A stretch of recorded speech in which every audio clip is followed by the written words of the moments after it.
नमस्कार दोस्तों, मैं तांत्रिक अजय कुमार अपने इस यूट्यूब चैनल में आप लोग का स्वागत करता हूं। दोस्तों, मेरे कई सारे साधकगण ने मुझसे कहा कि गुरुजी मुझे मुखबिर जिन की साधना का संपूर्ण जानकारी हमें दीजिए ताकि हम उस साधना को करना चाहते हैं।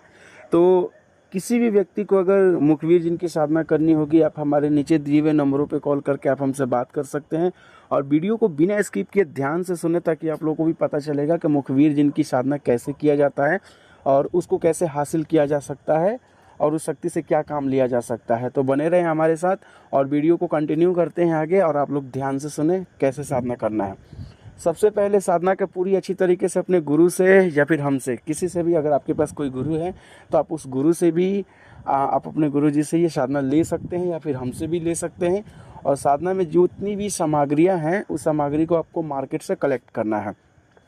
कलेक्ट करने के बाद से आपको ये साधना गुरुवार के दिन से स्टार्ट करनी है। रात को 10 बजे से आपको साधना स्टार्ट करनी है। साधना जब स्टार्ट करेंगे तो साधना करने से पहले शाम के टाइम या फिर सुबह के टाइम, जिस दिन आपको गुरुवार के दिन से साधना करनी है तो सुबह या शाम जब भी आपको टाइम मिले, सबसे पहले एक बार आप दरगाह में चले जाएं, मस्जिद में चले जाएं, दोनों में से कहीं भी जा सकते हैं। वहाँ पे जाने के बाद से सबसे पहले वहाँ पे आपको मन्नत मांगनी है और इजाज़त ले लेनी है। वहाँ पे जाके एक चादर भी चढ़ानी है और चादर चढ़ाने के बाद से वहाँ पे वज्रासन में बैठ के आपको बिस्मिल्लाहिर्रहमानिर्रहीम बोल के आप उनसे इबादत करेंगे कि मैं मुखबिर जिन की साधना करने जा रहा हूँ, मेरी साधना में सफलता प्राप्ति हो। ठीक है। और ऐसे मन्नत मांग के आप वहाँ पे 10 मिनट बैठें और जो मुखबिर जिन की जो मैंने साधना का जो मंत्र दिया है उस मंत्र को उसमें 10 मिनट आप मन में ही आप जाप करें और जाप करने के बाद से फिर वहाँ से आप घर लौट के आ जाएं। फिर रात को 10 बजे आप अपनी साधना को आरंभ करें। साधना को जब शुरू करेंगे तो साधना में जितनी भी सामग्रियाँ हैं, विशेष प्रकार की जितनी भी सामग्रियाँ हैं, आप सामान को उपयोग करेंगे। अपने सबसे पहले इष्ट देव की पूजा करेंगे, फिर आप अपने गुरु जी की पूजा करेंगे, गुरुदेव, इष्ट देव। फिर उसके बाद से आप कुल देवी की भी पूजा कर सकते हैं। उसके बाद से आप मुखबिर जिन की आप आवाहन करेंगे और आवाहन करने के बाद से उनको भोग प्रसाद जो भी है आप देंगे। देने के बाद से आप मोहम्मद साहब की भी पूजा करेंगे, उनकी इबादत करेंगे, भोग प्रसाद भी देंगे और देने के बाद से इजाज़त लेंगे। और आपको हकीक की माला से या फिर तस्वीर की माला से, अगर जो आपके पास है, सिद्ध होना चाहिए। आप चाहो तो गुरु जी से, जो आपके गुरु हैं उनसे आप सिद्ध माला ले सकते हैं या फिर हमसे भी ले सकते हैं। ठीक है। और ये लेने के बाद से आप हकीक की माला से आप बाएं वाले हाथ से, जो आपका दायां और बाएं, तो बायां वाला हाथ में आपको 4 जो उंगली होते हैं, चारों उंगली के ऊपर रख के बाहर की तरफ आपको एक मंत्र आपको ढकेलना है और माला को पलटना नहीं है। कंटिन्यू चलता रहेगा, कंटिन्यू चलता रहेगा। और दूसरे हाथ में आपके पास माला के कुछ गुटिका रहेगी जिसमें आप एक माला होगा तो एक एक आप गिराते जाओगे। इससे आपको माला की गिनती भी हो जाएगी। ठीक है। प्रॉपर तरीके से 21 माला को आपको जाप करनी है और ये साधना 10 बजे से लेकर 12:30 या 1 बजे तक चलेगी। पूरी तरीके से फोकस आपका मंत्र पे होना चाहिए, पूरा ध्यान मंत्र पे होना चाहिए, क्योंकि जितना गहराई से आप मंत्र का जाप करेंगे उतने ही आपको अनुभूति होने का चांस होगा।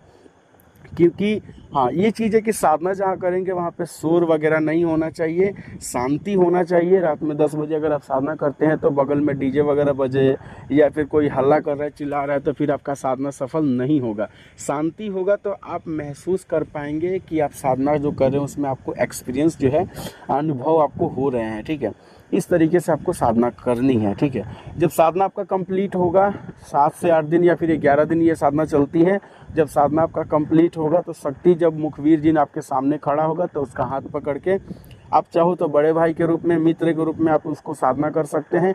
इस साधना में संकल्प नहीं लिया जाता है। इस्लामिक साधना में संकल्प की कोई ज़रूरत नहीं होती है। आप डायरेक्ट ये साधना करेंगे। साधना करने के बाद से जब आपके सामने शक्ति खड़ा होगी तो आप उसका हाथ पकड़ के हाथ चूमेंगे और उसके बाद से, इसमें ऐसे ही होता है, हाथ पकड़ के ऐसे चूमा जाता है। ठीक है।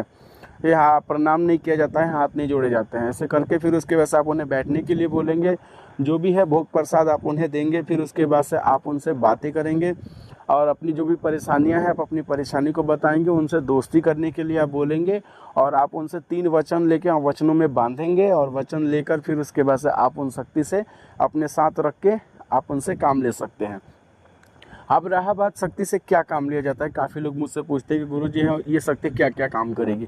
तो देखिए, शक्तियों से जो काम लिया जाता है, आप कोई भी बिजनेस पहले से करते हैं, जो आपका बिजनेस चल रहा था फिर बंद हो गया, बिजनेस में लॉस हो गया, तो इस शक्ति से आप रीस्टार्ट कर सकते हैं, अपने बिजनेस को बैकअप ले सकते हैं, फिर से उठ सकते हैं, क्योंकि ये शक्ति आपको बिजनेस में पूरी तरीके से मदद देने वाला है और ये पूरी अच्छी तरीके से आपका मदद करेगा, आपका बिजनेस को आगे बढ़ाएगा, जहाँ पैसा फंसा हुआ है पैसे को निकलवाएगा और आपको फिर से गिरे हुए इंसान को उठाएगा।